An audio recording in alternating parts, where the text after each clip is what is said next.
Abram aí o texto, 1 Coríntios 12, versículo 12 em diante.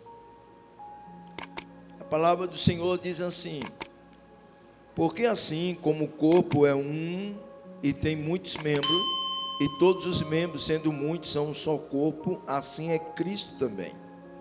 Pois todos nós fomos batizados em um Espírito, formando um corpo, quer judeus, quer gregos, quer servos, quer livre, e todos temos bebido de um Espírito.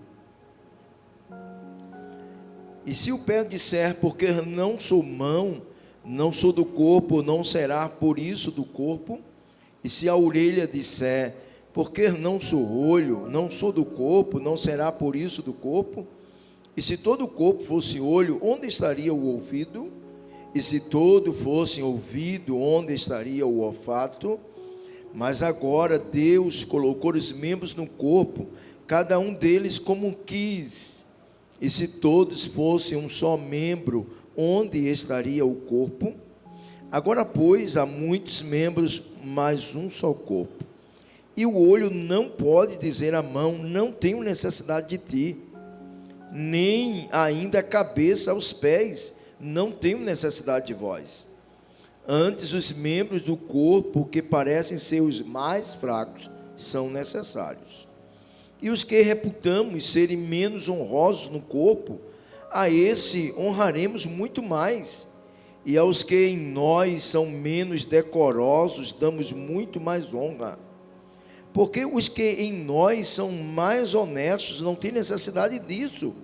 Mas Deus assim formou o corpo, dando muito mais honra aos que tinham falta dela. Quem diz amém, meus irmãos? Pode sentar e continuar com esse texto aberto, para meditarmos um pouco nesta palavra. Quando nós utilizamos uma figura para descrever a igreja, nós sempre procuramos a figura, entre tantas elas escritas na Bíblia Sagrada, a gente sempre usa a figura do corpo humano. E essa figura, essa funcionalidade desta máquina humana que somos nós, é uma tipologia da igreja, para nós compreendermos a funcionalidade da igreja. E quando a gente define igreja, muitas coisas ou muitas palavras podem definir igreja, mas a gente sabe que a principal palavra que define igreja é comunhão, é relacionamento. E Paulo, escrevendo aos Coríntios, no capítulo número 12, que ele começa a instruir sobre a utilização dos dons espirituais. Quando chega no versículo de número 12, ele faz uma chamada aplicação da compreensão da igreja enquanto corpo, e ele começa a instruir a igreja. E ele, no versículo de número 12, ele diz: porque assim como o corpo é um e tem muitos membros, e todos os membros, sendo muitos, são um só corpo, assim é Cristo também. Então ele começa a mostrar aqui de forma muito clara, doutrinariamente falando, que o corpo, a igreja, é o corpo de Cristo. Então logo veja a responsabilidade que nós temos enquanto igreja, quando nós somos tratados de sermos o corpo de Cristo em comunhão. Então logo esse corpo de Cristo não pode ser defeituoso por nós, não pode ser provocado ao defeito, ou pode sair dessa perspectiva bíblica. Então nós, enquanto igreja, somos o corpo de Cristo. Vocês já perceberam a responsabilidade de nós sermos o corpo de Cristo? E Paulo ensina de uma forma muito clara neste versículo. Há uma outra verdade importante que a gente aprende aqui nesse versículo de número 12, é que ele diz aqui que assim como o corpo é um e tem muitos membros, e todos os membros, sendo muitos, são um só corpo. Uma outra coisa que nós aprendemos é que nós, enquanto pessoas, individualmente falando, somos igreja, mas nós não podemos ser igreja na totalidade de forma individual. Para sermos igreja, precisamos estarmos ligados um ao outro. E observe que a mão, os dedos, para poderem estar ligados no corpo, precisa estar ligado no braço. Então não há como ser igreja se eu não estiver ligado com o meu próximo, com o meu irmão, sem ter a plena comunhão com ele. Ninguém pode dizer que é igreja só. Ninguém pode representar a igreja de forma individual. Somos igreja corpo se estivermos juntos, ligados, unidos em comunhão. Aí somos igreja. Somos o corpo de Jesus, segundo o ensinamento do apóstolo Paulo. Quando você vê pessoas se levantarem na igreja, achar que pode fazer tudo só, resolver tudo só, realizar tudo só e trazer a cultura do individualismo, essa cultura do individualismo não cabe no contexto bíblico de igreja. Igreja é coletividade, é comunhão, é ligação, é unidade, é companheirismo, é o entendimento de que estamos ligados um ao outro. Quando chega no versículo de número 13, o apóstolo Paulo, ele diz, pois todos nós temos uma marca para sermos igreja. Para sermos igreja temos que estar marcados. E ele diz, porque todos nós fomos batizados em um espírito, formando um corpo, quer judeus, quer gregos, quer livre, quer servos, e todos temos bebido de um espírito. Aqui propriamente fala do batismo da convenção, do novo nascimento. Quando você se converte, o Espírito Santo lhe batiza no corpo. E nós bebemos desse Espírito, nos enchemos, recebemos a presença do Espírito Santo. É impossível que um crente verdadeiramente nascido de novo, ele não tenha a presença do Espírito Santo. Todos eles, nascidos de novo, têm a presença do Espírito Santo. Mas nesse versículo aqui, Paulo descarta qualquer tipo de discriminação, de racismo. Isso não cabe na cultura cristã, no entendimento de igreja. Ninguém pode ser discriminado na igreja pelo seu status social, por sua condição financeira.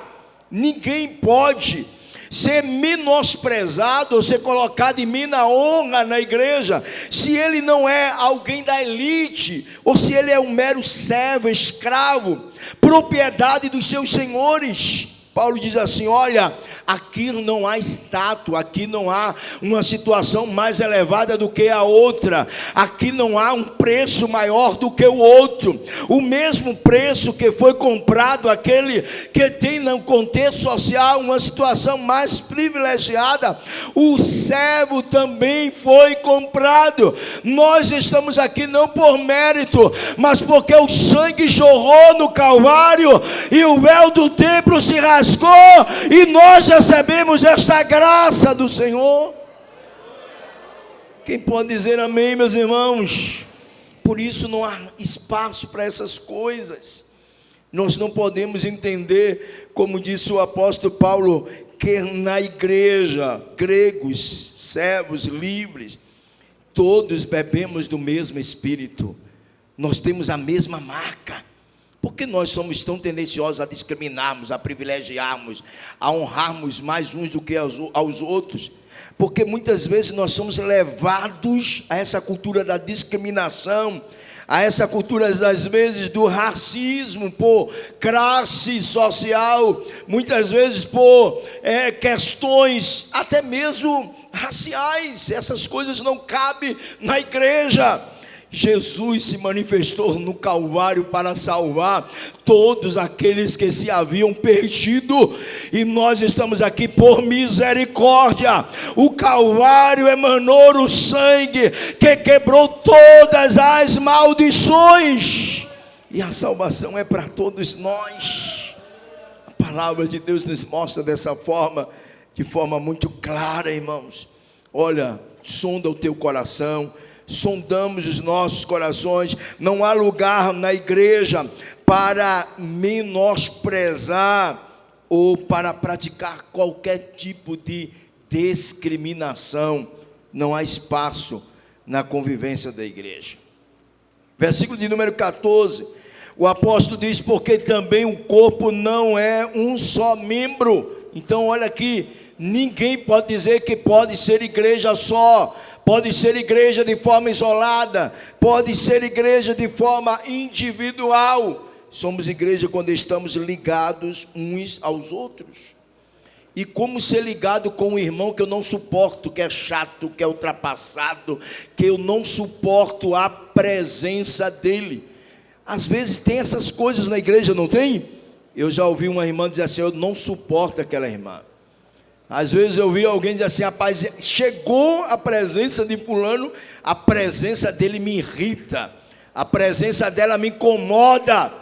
Eu não sei como é que você consegue cultuar. Eu não sei como é que você consegue olhar nos olhos do seu irmão. Que cristianismo falso, medrio que é esse seu? Que a palavra do Senhor diz que se você não consegue amar o seu irmão, que vê todos os dias, como poderá dizer que ama o Pai, se você nunca ouviu de uma forma física? Por isso a palavra do Senhor diz que nós, quando nos colocamos nessa situação, somos mentirosos e não enganamos a Deus, mas enganamos a nós mesmos. Porque a palavra do Senhor diz que nós somos igreja quando estamos ligados uns aos outros. Somos corpo de Jesus e Ele é o cabeça da igreja. A palavra de Deus nos mostra. Como podemos conviver com esse tipo de coisa? Nos arranhamos, discriminamos, separamos por conflitos administrativos, por ideologia, por formato, por tantas besteiras. Conflitos vão existir a partir do momento que existem pessoas, mas os conflitos não podem nos separar, barreira não pode nos separar. O diabo sabe que quando a igreja está unida, o reino das trevas é bombardeado. A força da igreja não está na altura do culto que ela celebra, mas o entendimento que se ela estiver unida, o diabo não resiste a força da igreja pelo poder do Calvário. A palavra de Deus nos revela isso. Meus irmãos, nós somos igreja quando entendemos que estamos ligados uns aos outros. E aí ele mostra no versículo de número 15, eu já vou caminhar para a conclusão. Ele diz: se o pé disser, por que não sou mão? Aí eu quero extrair aqui desse texto a inconformação com o chamado, vocação que você recebe. É possível haver algum crente meio revoltado com Deus, e muitas vezes insatisfeito com o papel que o Senhor resolveu que ele desenvolvesse no reino. Mas por que eu não sou o pastor da igreja? Eu queria ser o pastor da igreja. Mas por que eu não sou o líder da escola dominical? Eu faria muito mais que ele. E por que eu não sou o líder da mocidade? Eu acho que eu abafava se eu fosse o líder da mocidade. Por que eu não sou a dirigente do ciclo de oração? Eu acho que eu seria melhor dirigente do ciclo de oração. A irmã que é presidente da União Feminina está no lugar errado. Esse era o meu lugar. E essas coisas existem e elas nos maltratam na nossa relação com Deus. É a mesma coisa que disse Paulo: se o pé disser, por que eu sou pé? Eu não queria ser pé, eu gostaria de ser a cabeça do corpo. Aí Paulo diz: se o pé disser, por que não sou mão? Por que está insatisfeito com a função que você recebeu de Deus? Cada um de nós recebemos um chamado, uma vocação, uma unção, uma obra específica para ser realizada no reino. Mas muitas vezes nós estamos procurando os holofotes, funções que apareçam, que busquemos muitas vezes elogios, mas o Senhor está nos orientando pela palavra, que esteja você satisfeito naquilo que Deus lhe marcou e lhe ungiu, que ainda que as pessoas não lhe vejam, mas os céus estão lhe contemplando e o Senhor te recompensará. Isso é o mais importante. Não esteja revoltado com aquilo que Deus lhe deu para fazer. Não procure atrapalhar a vida do outro. Não queira muitas vezes puxar o tapete do outro. Não esteja insatisfeito com aquilo que Deus lhe confiou para fazer, porque aqueles que muitas vezes no aspecto humano pode ser esquecido, o próprio Deus vai lhe honrar. Mas faça com alegria aquilo que o Senhor confiou para que você realize. Quantos estão entendendo? Digam amém, meus irmãos. Não esteja insatisfeito. Pastor, mas eu fui chamado para oração, ninguém me vê, mas o Senhor está te vendo. Pastor, mas eu gostaria de ser um pregador para a multidão, mas Deus te chamou para cobrir a obra com oração. Vocês sabem que um dos ministérios que é mais importante, um dos mais importantes na igreja, é o ministério da intercessão, é o ministério da cobertura da oração, porque se não houver oração, não há resultado, se não houver oração, não há poder, e muitas vezes nós corremos, fazemos os que estão na linha de frente, mas é preciso cobertura de oração, porque Satanás não brinca, mas se há oração, há cobertura pelo poder do sangue de Jesus. Mas nós não podemos estarmos insatisfeitos com aquilo que recebemos de Deus. Se nós compreendêssemos isso, nós vivíamos satisfeitos com o chamado de Deus e honraríamos os irmãos no chamado dele. E nós não dávamos lugar para divisão, competição, ciúme, inveja. Isso é resultado da insatisfação do que você é, do que você não compreendeu o seu papel no reino. Se é orelha, seja uma boa orelha, para os seus ouvidos estarem aguçados, para ouvir a voz de Deus e revelar de Deus para a igreja. Se você é pé, esteja satisfeito, porque você vai ajudar a obra a caminhar na evangelização, a caminhar na visita, a caminhar na obra social. A igreja não para quando cada um de nós fazemos a nossa parte. A palavra de Deus nos mostra isso. Não esteja insatisfeito com o que Deus lhe deu. Você está entendendo? Você está entendendo? Olha para o teu irmão e diga: Deus tem um chamado na sua vida. Diga mais sorte, diga: Deus tem um chamado na sua vida. Mas diga para ele: esteja satisfeito. Diga para ele: esteja satisfeito com a unção que Deus derramou sobre a tua vida. Quem pode glorificar e exaltar o nome de Jesus? Com o chamado de Deus, com a glória, com a marca, porque todos nós bebemos do mesmo Espírito. A palavra do Senhor nos mostra insatisfação. Sabe que um dos problemas que afetam a relação da igreja é competições, inveja, ciúme, um querendo mais honra do que o outro, um querendo o lugar do outro, um querendo atrapalhar o outro. Não está entendendo nada de igreja. A igreja, a palavra de Deus diz que os valores são diferentes dos valores seculares. E aí, para concluir, ele diz: se todo o corpo fosse olho. Já imaginou um corpo só de olho? Já imaginou um corpo só de orelha? Já imaginou um corpo só de cabeça? O que é que você dá a esta composição? Um corpo defeituoso.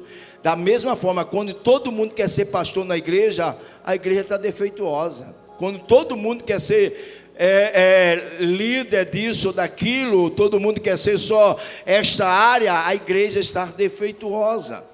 Para que a igreja esteja saudável, é preciso que exista todos os órgãos, e todos os órgãos estejam em perfeito funcionamento.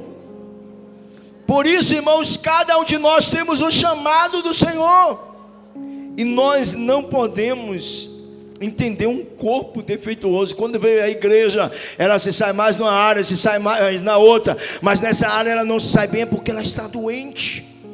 E quem é que está doente? Muitas vezes são as nossas vidas em relação ao chamado do Senhor. Olha, Deus está falando conosco aqui nesta noite. Deus quer tratar os nossos corações. Nós não podemos mais vivermos de discurso. O povo cansou de discurso bonito, de teoria, de ideologia, de sermões organizados, de sermões bem recheados de teologia. Chegou a hora de sermos igreja. Saímos das quatro paredes. O Senhor não nos chamou, nós estamos na situação de comodismo. O Senhor nos chamou para sermos igreja, e o Espírito de Deus está revestindo as nossas vidas nessa noite, para sermos igreja de fato. Quando você vê as pessoas que mais criticam na igreja, são as que menos fazem. Quando você vê as pessoas que a cultura dela é a cultura do julgador. A igreja tem tanto juiz, meu irmão. É tanto juiz que devia transformar a igreja num tribunal. A igreja precisa de servos, de membros do corpo, que digam: eu estou aqui disposto para edificar a igreja, para fazer a minha parte. Porque quando há saúde em todas as áreas, a igreja avança, a igreja cresce, a igreja vai mais adiante. Versículo de número 19, para concluirmos. Mas agora Deus colocou os membros no corpo, cada um deles como quis. Diga: como Ele. Mais forte, diga: como Ele. Mais forte, diga: como Ele. Ele fez o que? Ele colocou como Ele. Então, irmãos, é Ele quem faz, sim ou não? É Ele quem coloca, sim ou não? Então esteja satisfeito com o que você recebeu da parte de Deus, porque a vontade que reina nas nossas vidas é a vontade soberana de Deus. Deus levanta, Deus exalta, Deus abre, Deus fecha, Deus chama, Deus manda, Deus leva, Deus traz a Ele a glória, a honra, porque a vontade é dEle, e Ele coloca como Ele quer. Entenda isso, que a vontade de Deus predomina na nossa relação enquanto igreja. Por isso, meus irmãos, concluindo, a palavra diz que aqueles membros que são mais complicados na esfera do entendimento humano, e Paulo chama de mais fraco, ele diz que são necessários. E aí ele diz que aqueles que são os mais fracos serão os mais honrados, porque tem membros que são maduros e tem membros que são menos maduros. E os menos maduros, eles precisam sempre de muito reconhecimento, de muita honra, porque eles precisam se alimentar desse reconhecimento. Mas quem é maduro não vai estar procurando reconhecimento. Por isso que o maduro suporta o fraco. E aí Paulo diz que a gente que é forte suporta o fraco. Por quê? O fraco precisa de mais atenção, precisa de mais reconhecimento, precisa de mais elogio, porque ele tem fraquezas emocionais.